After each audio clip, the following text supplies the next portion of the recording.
ओम नमो भगवते वासुदेवाय नमो नमः। जय श्री कृष्णा। आप सभी को देवउठनी एकादशी की अत्यंत हार्दिक शुभकामनाएं। देवउठनी एकादशी के दिन भगवान विष्णु योग निद्रा से जागते हैं और फिर इसी दिन तुलसी विवाह किया जाता है।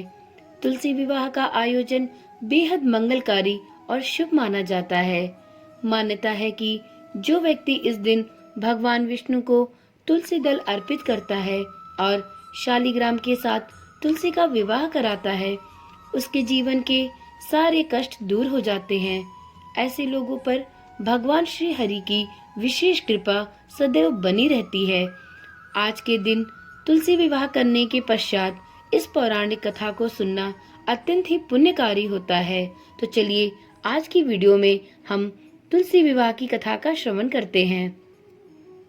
प्राचीन काल में जालंधर नाम का एक राक्षस हुआ करता था, जिसने चारों तरफ बहुत उत्पात मचा रखा था।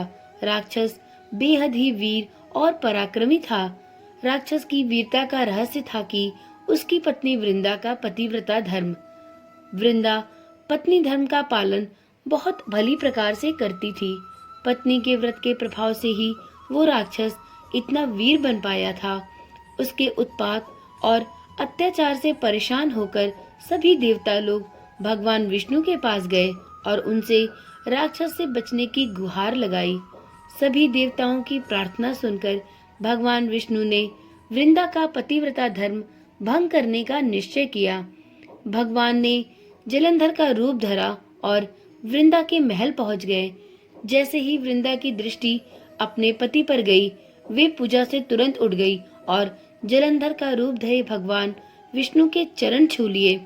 वृंदा का पति जलंधर बहुत ही पराक्रम से युद्ध कर रहा था, लेकिन जैसे ही वृंदा का सतीत्व भंग हुआ, उसके पति का कटा हुआ सिर उसके आंगन में आ गिर पड़ा।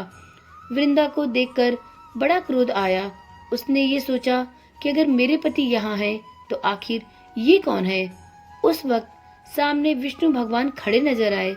तब गुस्से में वृंदा ने भगवान विष्णु को श्राप दिया कि आप पत्थर के बन जाओ। वृंदा के श्राप से विष्णु जी तुरंत पत्थर के बन गए। ये देखकर लक्ष्मी जी ने वृंदा से भगवान विष्णु को श्राप से मुक्त करने की प्रार्थना की। माता लक्ष्मी के अनुरोध पर वृंदा ने भगवान विष्णु को श्राप से मुक्त किया और स्वयं अपने पति का कटा हुआ सिर लेकर सती हो गई। वृंदा की राख से एक पौधा उत्पन्न हुआ, जिसे भगवान विष्णु ने तुलसी का नाम दिया और कहा कि शालिग्राम नाम से मेरा एक रूप इस पत्थर में रहेगा, जिसकी पूजा तुलसी के साथ ही की जाएगी। मैं बिना तुलसी के भोग स्वीकार नहीं करूंगा। कहते हैं तब से तुलसी जी की पूजा होने लगी और कार्तिक मास में उनका विवाह शालिग्राम जी के साथ किया जाने लगा। प्रत्येक वर्ष देवउठनी एकादशी के दिन इसे तुलसी विवाह के रूप में मनाया जाता है।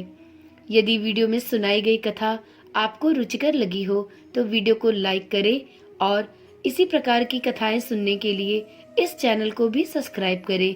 तो चलिए फिर मिलते हैं एक नई कथा के साथ।